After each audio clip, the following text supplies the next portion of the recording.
Je suis tout fraîchement qualifié pour les Jeux Olympiques, donc je suis très heureux. Le parcours a été long parce qu'il y avait beaucoup d'épreuves à effectuer pour justement valider cette qualification, avec notamment 4 critères.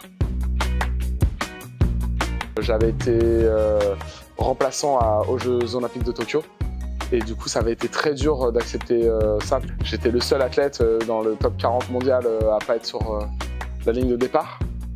Donc j'ai voulu justement passer un peu plus sur longue distance, faire autre chose, tout en gardant un petit peu de courte distance. Et au final, j'étais performant sur les 2 circuits. Et du coup, je me suis remis un peu dans le jeu des Jeux Olympiques. Ça va être totalement différent. J'ai pu faire Rio, on est loin de la maison. Là, on va être à Paris en live. Il n'y aura pas de décalage horaire.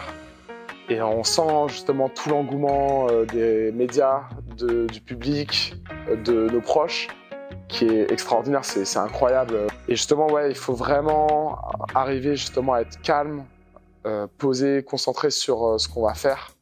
Et c'est ça vraiment qui est difficile, c'est de ne pas sortir de sa bulle et d'être concentré jusqu'au départ de la course.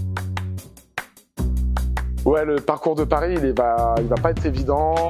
On est en plein centre de la capitale, avec le pont Alexandre III, les Champs-Élysées, les Invalides.